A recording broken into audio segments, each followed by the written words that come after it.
Shalom saudaraku, kita ketemu lagi di edisi yang ke-17. Ini edisi yang terakhir dari edisi Mengikut Yesus Sehari-hari. Bapak Ibu Saudara, di edisi terakhir ini kita akan berbicara tentang seorang penolong.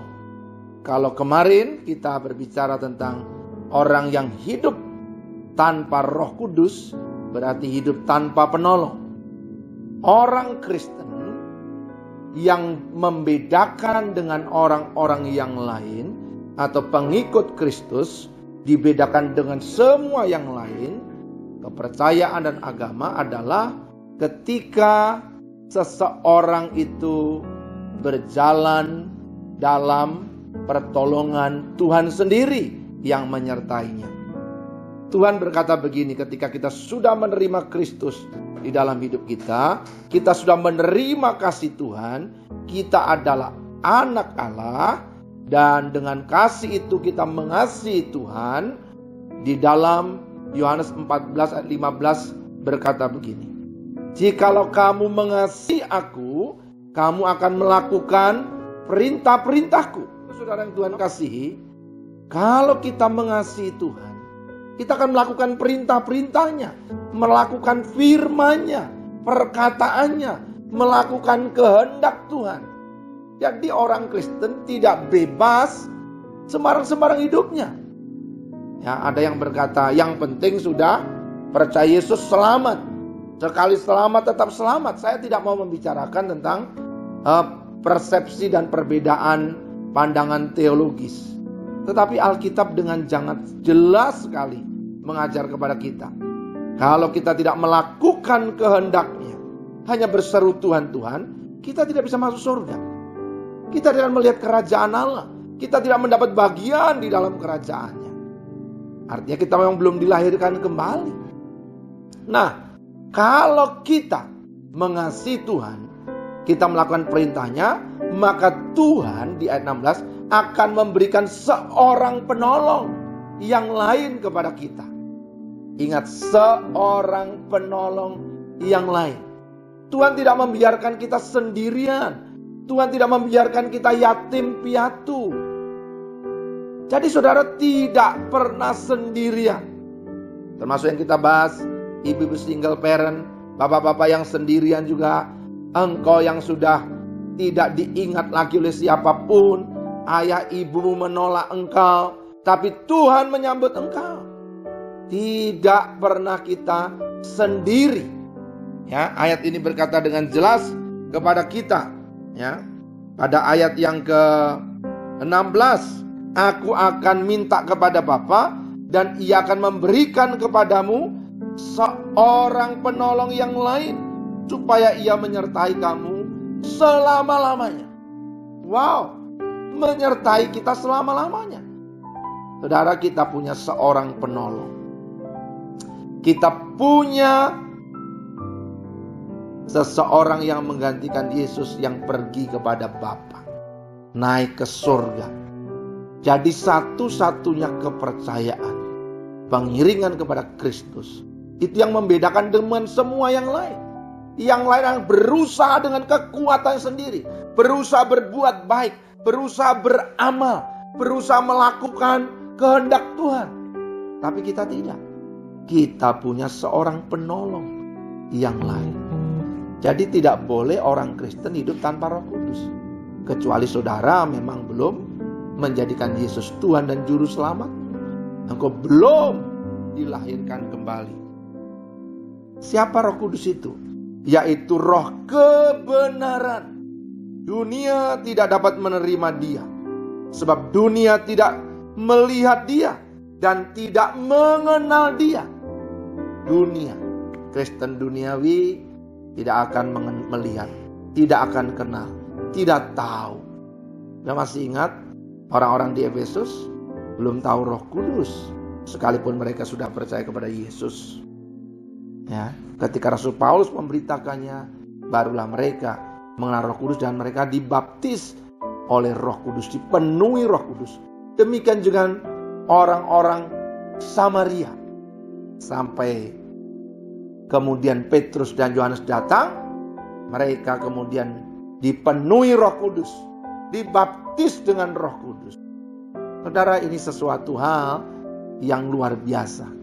Kristen tanpa pertobatan tidak ada Roh Kudus. Kristen yang belum lahir baru tidak ada penyertaan Roh Kudus. Kalau engkau anak Allah, maka Roh Kudus menyertai engkau. Haleluya. Mari kita lihat ayat selanjutnya dengan baik.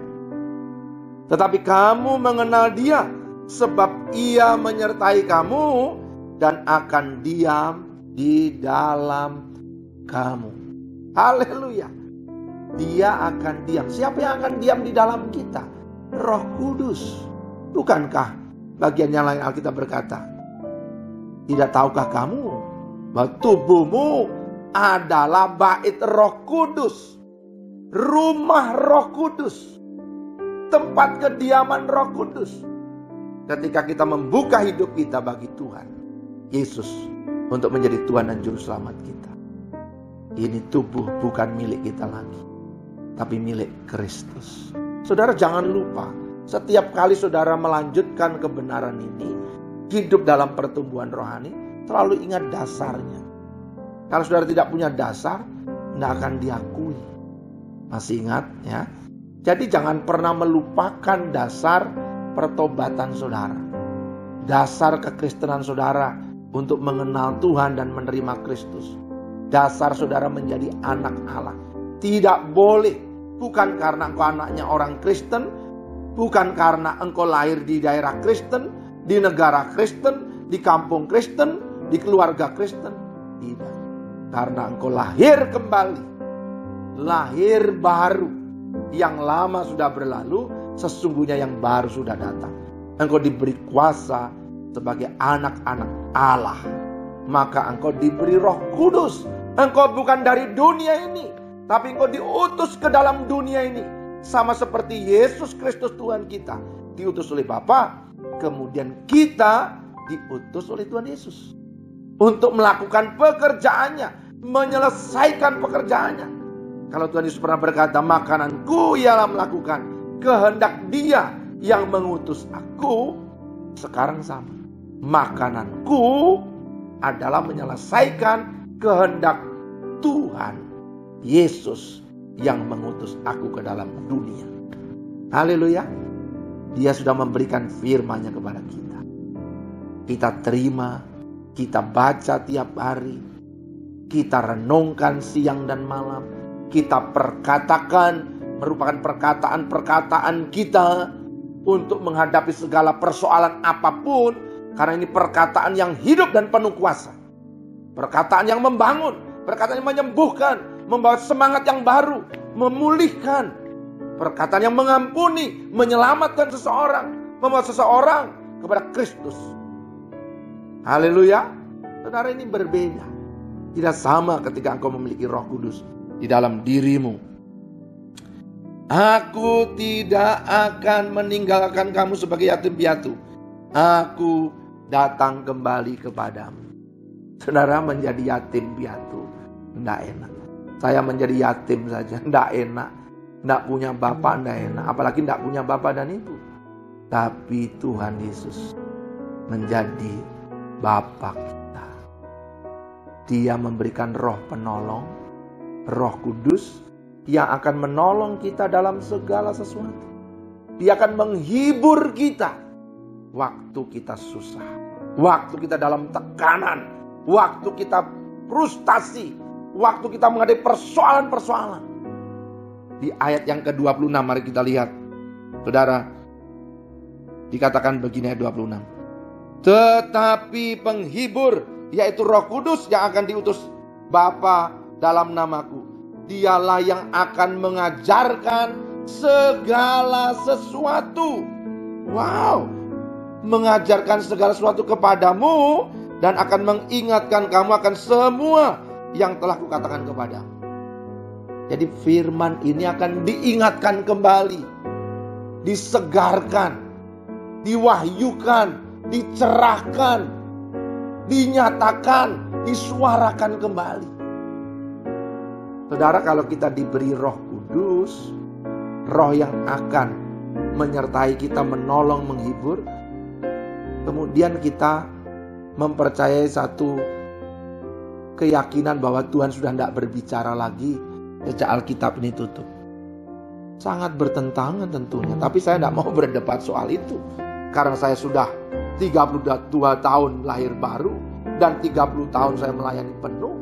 Selama waktu 32 tahun ini saya sudah berkali-kali mengalami pencerahan dari Tuhan lewat suara Roh Kudus yang saya dengar di dalam hati, di dalam pikiran, dengan tiba-tiba instruksi secara jelas. Jadi kalau orang tidak percaya Tuhan berbicara lagi, saya tidak tahu dari mana dasarnya. Lalu Roh Kudus menyertai kita untuk apa? Bapak Ibu, jangan hidup dalam pengertian yang tidak punya, atau yang tidak punya pengertian. Engkau punya penolong. Penolong itu akan menyertai. Penolong itu akan mengajar segala sesuatu. Lalu kalau dia diam saja, bagaimana cara mengajar? Saya ingat satu kali ada satu kesaksian, dan kesaksian ini dari jutaan orang, tidak mungkin tipu, saudara. Kalau saya sendiri mungkin bisa tipu, atau 2-3 orang, tapi ini jutaan orang mendengar Tuhan berbicara, Roh Kudus berbicara. Seorang teman saya bersaksi ketika dia tidak bisa masak nasi goreng. Dia berdoa, minta diajar oleh Roh Kudus. Dan Tuhan mengajarkannya, saudara. Mengajarkannya dengan baik. Sehingga dia mengalami bisa memasak dengan pertolongan Tuhan. Apa jadinya? Rasanya enak. Kenapa saya bisa bilang rasanya enak? Karena saya mencicipinya. Istri saya sendiri melakukan yang sama. Diajar untuk masak. Mau masak, ada yang diajar. Buka usaha, ada yang diajar. Ketika belajar firman, bagaimana menyampaikan firman. Saya ingat pertama kali saya menyampaikan firman Tuhan, Roh Kudus yang mengajari saya juga.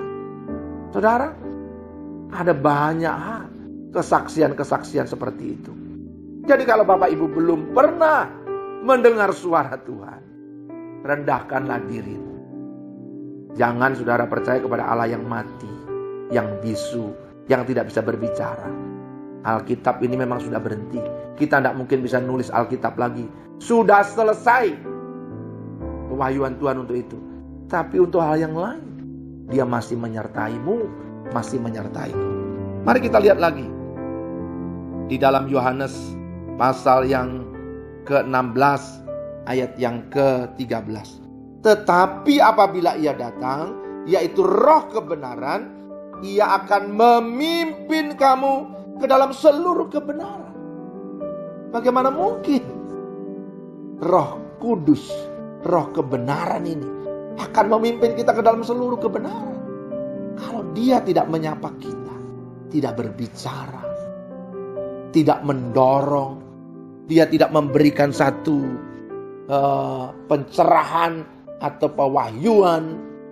Ya, nah mungkin baca Alkitab tiba-tiba mata batin saya terbuka. Saya jadi mengerti kitab suci. Siapa kalau bukan Tuhan? Tidak mungkin.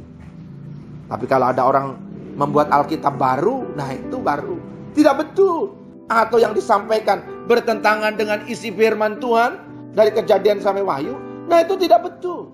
Semua ada ukurannya, ada ujian. Segala sesuatu yang dari Roh Kudus mesti berani diuji. Entah nubuatan, entah suara Tuhan, semuanya mesti diuji. Dan kita tidak perlu takut untuk mengujinya. Amin. Amin saudaraku. Mari alami. Jangan hanya dari kata orang. Makanya kekristenan itu saya memberikan nilai plus. Ya, bukan minus. Bukan hanya karena lambang kita salib itu plus, saudara. Tapi kalau minus bagaimana? Kalau saya berkata gini kepada saudara, itu tandanya kurang. Orang kurang itu bisa macam-macam diartikan. Ada yang stres, ada yang kurang waras, ada setengah gila, ada yang gila. Tapi orang Kristen itu plus. Saya bersama Roh Kudus. Amin. Roh Kudus di dalam saya. Yang penting bukan yang di luar yang kelihatan ini, tapi yang di dalam, yang menyertai saya. Itu yang membedakan Daud dengan yang lain.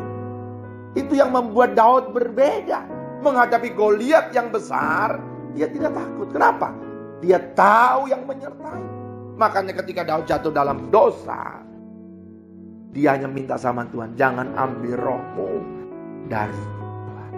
Jangan ambil rohmu. Yang lain boleh diambil. Saudara masih ingat Yosua dan Kaleb menghadapi raksasa. Bahkan Kaleb sampai usia 85 tahun. Sudah tete-tete.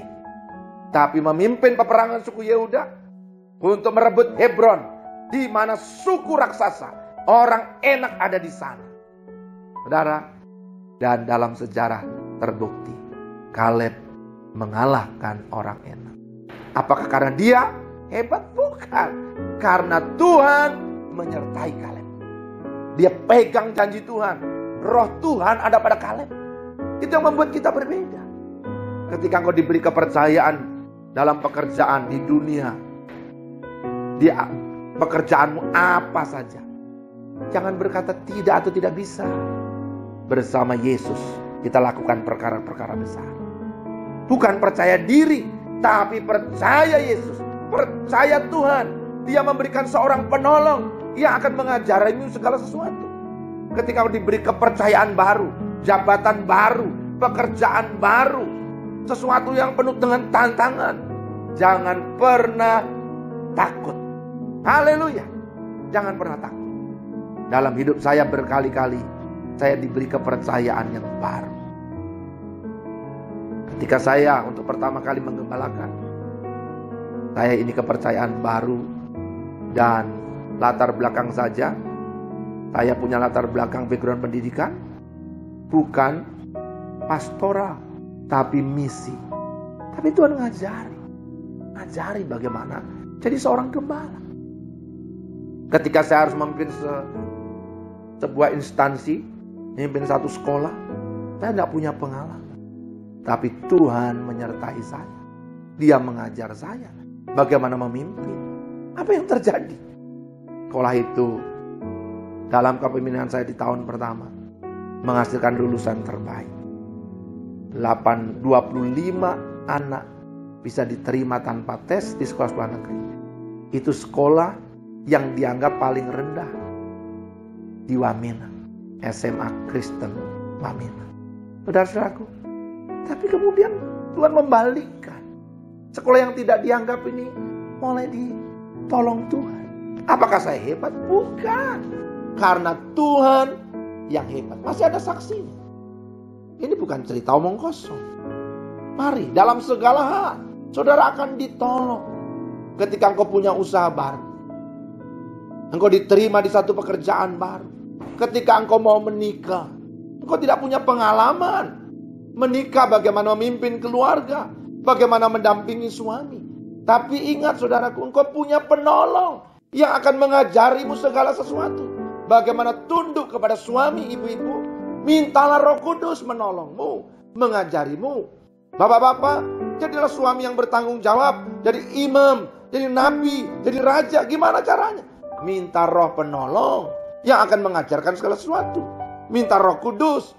Ketika engkau terpuruk, gagal, mintalah Roh Kudus menguatkan, menghiburkan, membuatmu bangkit. Ketika engkau takut, waktu aku takut, aku percaya. Daud berkata, haleluya. Demikian juga saudara. Jangan pernah takut lagi, saudaraku. Mari kita selesaikan ini. Saya bacakan lagi. Ia akan memimpin kamu ke dalam seluruh kebenaran. Sebab ia tidak akan berkata-kata dari dirinya sendiri. Tetapi segala sesuatu yang didengarnya, itulah yang akan dikatakannya. Dan ia akan memberitakan kepadamu hal-hal yang akan datang. Wow, dia bukan hanya berbicara masa lalu, hal-hal yang kita hadapi, tantangan ke depan. Saudara mau ngambil keputusan apa ke depan dalam hidupmu, buat keluargamu, buat anak-anakmu, Tuhan akan menolong kau. Mari saudaraku, minta Roh Kudus, ada penolong. Kalau sampai hari ini engkau belum menerima Roh Kudus, Mari buka hatimu. Ia akan memuliakan aku, sebab ia akan memberitakan kepadamu apa yang diterimanya daripadaku. Segala sesuatu yang Bapa punya adalah aku punya. Sebab itu aku berkata, ia akan memberitakan kepadamu apa yang diterimanya daripadaku. Saudara, sekali lagi, saya mau menutup ini dengan satu hal yang penting bagi saudara. Semua yang datang dari Roh Kudus yang menolong kita selalu memuliakan Bapa di surga, memuliakan Yesus. Selalu yang benar, yang baik, bukan penyimpangan, bukan kepentingan kita pribadi, meninggikan seseorang. Tidak. Dasarnya adalah firman Tuhan. Jangan hidup sebagai yatim piatu. Jangan hidup jadi pemecah belah. Jangan hidup tanpa Roh Kudus. Bapak Ibu, saudara-saudara yang kasih, Alkitab berkata, kalau engkau menginginkan Roh Kudus, perlu Roh Kudus, perlu pertolongan Roh Kudus, mintalah Roh Kudus, maka Dia akan memberikan kepadamu Roh Kudus. Kalau Roh Kudus itu turun atas kamu, Dia akan memberi kuasa kepada kita. Amin. Kuasa apa?